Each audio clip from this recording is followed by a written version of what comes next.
In the mountains of Appalachia, there are places where the law never arrived, where fathers ruled like kings, and where children learned very early not to ask questions.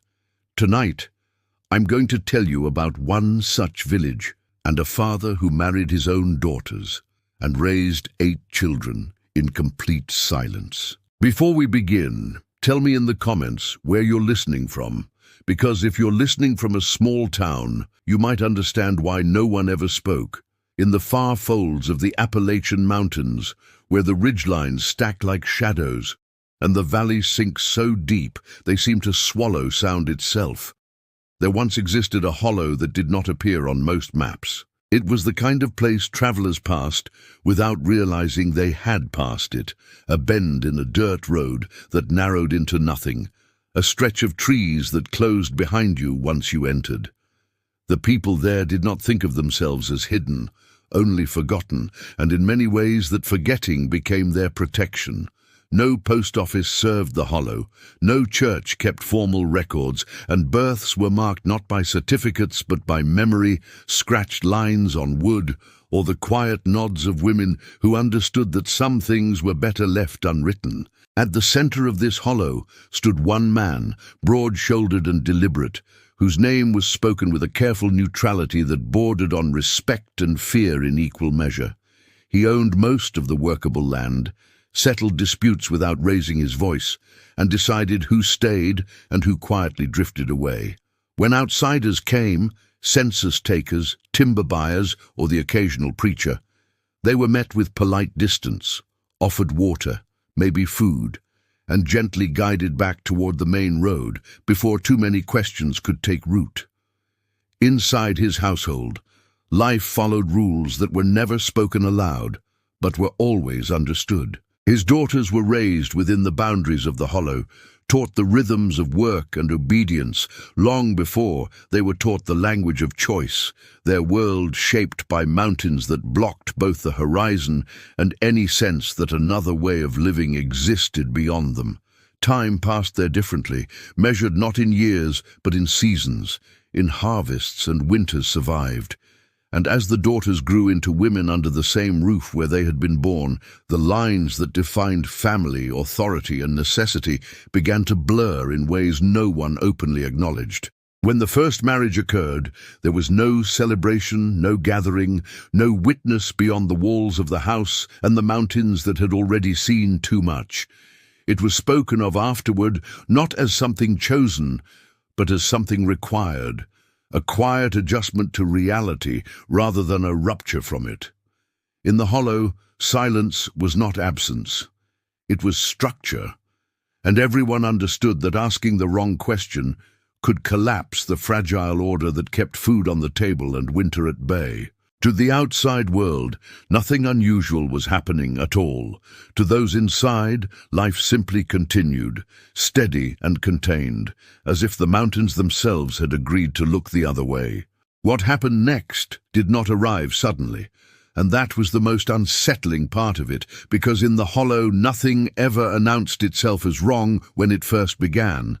It simply slid into place like another rule added to a life already governed by unspoken boundaries.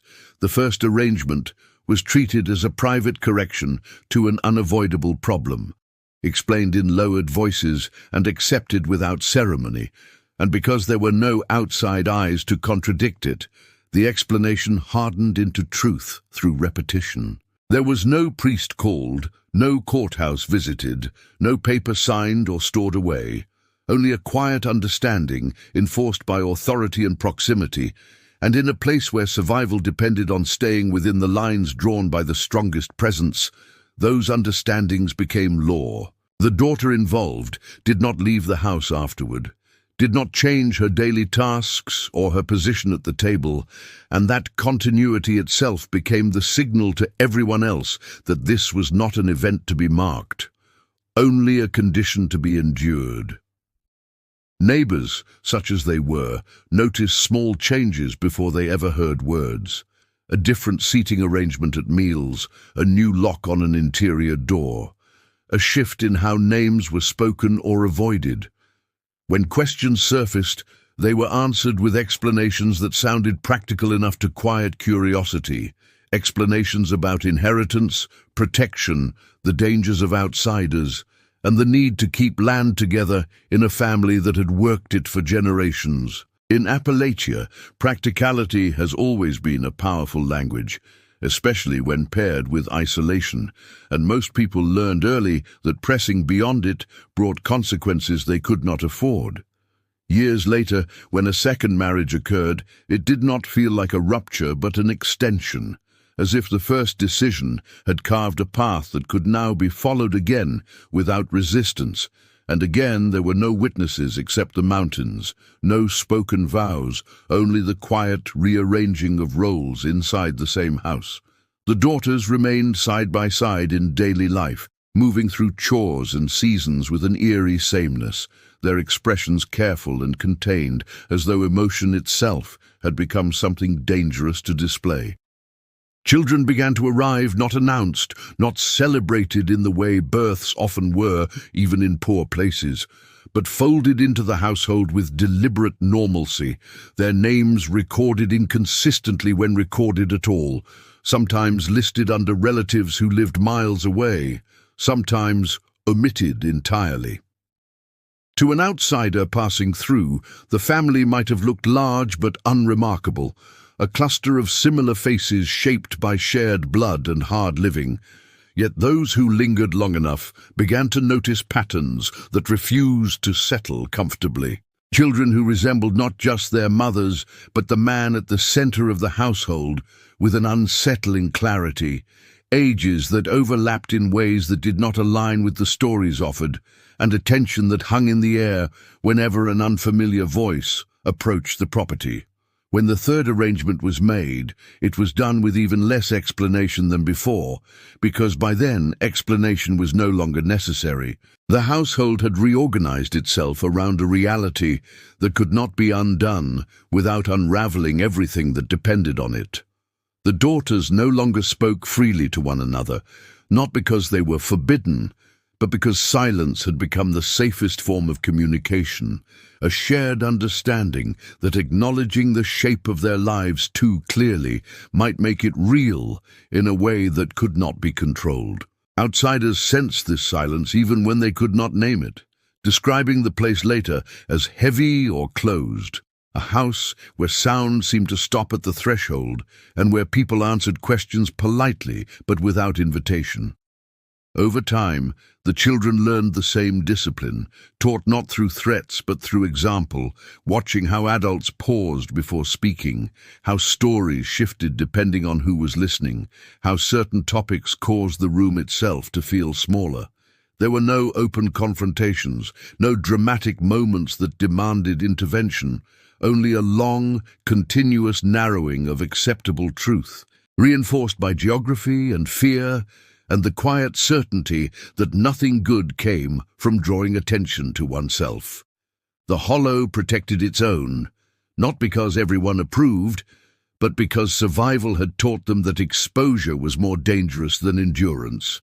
And so the weddings without witnesses became facts of life, absorbed into the rhythm of seasons and labor, until even those living inside the house could no longer remember a time when things had been otherwise. By the time the household reached its fullest shape, the boundaries that once defined roles had thinned so completely that even those living inside them could no longer say where one ended and another began.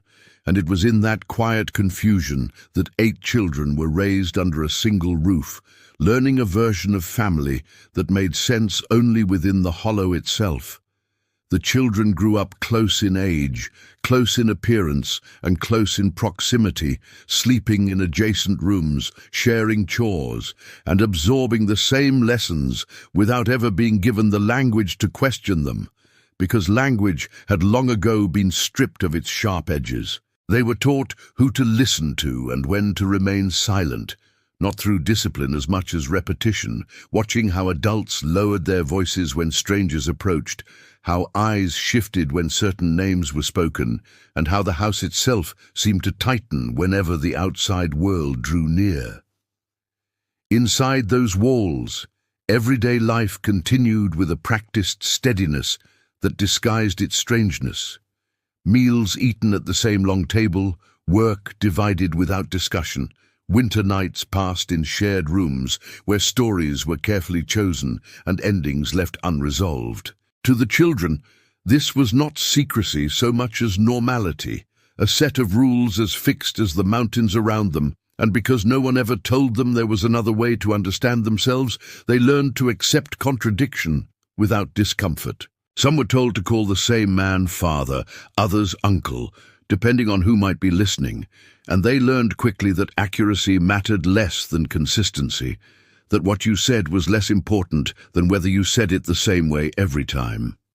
When they ventured beyond the property to attend a small local school or accompany adults into nearby towns, they carried this discipline with them, answering questions politely but briefly, never offering details that had not been rehearsed. Teachers noticed their similarity first, the way certain facial features repeated across children who were said to be cousins or neighbors, and then their hesitancy, the way they seemed to measure every response before speaking, as if checking it against an internal rule book no one else could see.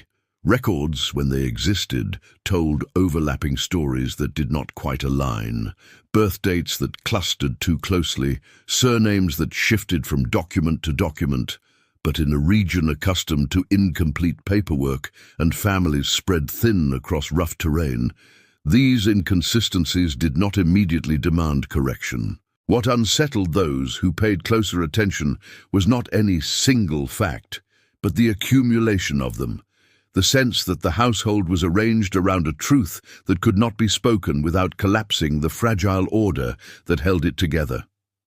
Within the house, the daughters moved through their days with a careful neutrality, neither overtly bonded nor openly divided, each maintaining her own space while sharing the same burden of knowledge. And over time, their silence deepened into something like resignation. They watched their children grow into versions of themselves that carried both familiarity and distance, and they understood that what had been decided for them was now shaping another generation in ways that could not easily be undone. The man at the center remained constant, his authority reinforced by routine rather than force, making decisions about work, schooling, and movement with a calm certainty that left little room for challenge, and because he had always been the one to settle disputes and provide stability. There was no clear moment when that authority could be questioned without threatening everything built upon it. The children sensed this, even if they could not articulate it, learning to read moods and pauses, to recognize when a subject was closed before it was spoken aloud. As years passed, whispers began to surface beyond the hollow, carried by the few interactions the family could not entirely avoid. Remarks exchanged between teachers, storekeepers, and census workers who noticed that the numbers did not add up as neatly as they should. A visiting official once lingered longer than expected, flipping through notes with a furrowed brow, asking the same question in slightly different ways.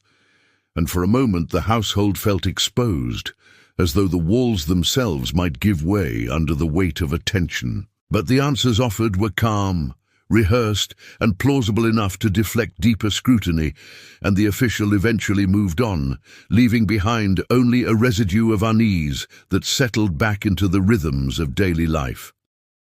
Inside the house, that moment became another lesson, reinforcing the importance of restraint and unity, of presenting a single, unbroken version of reality to anyone who asked. The children grew older under this understanding, carrying a confusion that had no outlet and therefore no shape, and because nothing catastrophic ever occurred to force change, endurance replaced hope as the guiding principle of the household. What existed there was not chaos, but containment, a carefully maintained stillness that allowed 8 children to be raised without ever fully knowing where they stood. And in that stillness, the hollow continued to exist as it always had, quiet, inward-facing, and unseen by a world that did not know how close it had come to understanding what lived inside it. The end did not arrive with shouting or confrontation, nor with the sudden intervention of law, the way stories often suggest, but through something far quieter and more inevitable, because in places like that hollow, truth rarely announces itself. It seeps out through routine, paperwork, and death. It began when age finally reached the man who had held the household together by force of presence alone, when illness slowed him and decisions were delayed for the first time in living memory, creating small gaps where uncertainty could enter. A sickness that would have gone unrecorded elsewhere required documentation here, not because anyone wanted it, but because assistance could not be requested without names, dates, and signatures, and those simple requirements forced a reckoning the household had avoided for decades. As forms were filled and records requested, inconsistencies surfaced that could no longer be explained away as rural oversight or forgotten details, because too many lives now depended on aligning the story with the written word. A death followed soon after, and with it came officials who did not know the unspoken rules of the hollow, people whose questions were procedural rather than personal, and therefore harder to deflect. Birth records were requested for children who were now adults. Marriage documentation that had never existed was asked for as a matter of routine, and suddenly the silence that had once protected everyone began to fracture under the weight of administrative necessity. The daughters, older now and worn by years of careful restraint, found themselves repeating explanations that no longer sounded convincing even to their own ears, and for the first time the authority that had governed their lives could not speak on their behalf.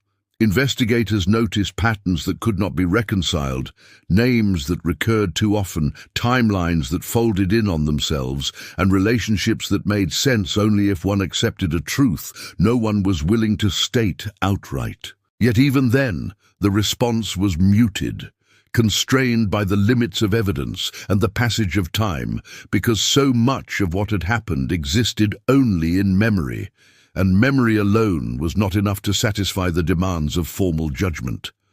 There were no dramatic arrests, no public trials that echoed through the mountains, only a quiet recognition among those reviewing the records that something deeply wrong had been allowed to persist, unchecked. The household did not collapse so much as dissolve, members leaving one by one under the weight of scrutiny and exhaustion, relocating to nearby towns or disappearing into other valleys where their pasts would not follow them so closely. The children, now grown, carried with them an inheritance that was not land or name, but confusion, shaped by years of being taught that survival depended on silence, and even as they stepped into new lives, that lesson proved difficult to unlearn. The hollow itself emptied slowly, the cabin falling into disrepair, paths overgrown, and the place returning to the mountains that had hidden it for so long, as though the land itself was reclaiming a secret it had never intended to reveal. In official records, the case appeared only as a cluster of irregularities, notes in margins, files closed without resolution. But among those who lived nearby, the story lingered in fragments, told carefully and without detail, a reminder of how isolation and authority can combine to bend reality until it no longer resembles anything recognizable. What remained was not closure, but absence. The knowledge that some truths surfaced too late to be fully addressed, and that the consequences of silence can stretch far beyond the moment that silence is finally broken. And so the mountains kept their watch, unchanged and indifferent, holding the memory of a family that existed between the lines of history, leaving behind only a whispered understanding that not everything hidden is lost and not everything revealed is ever truly undone.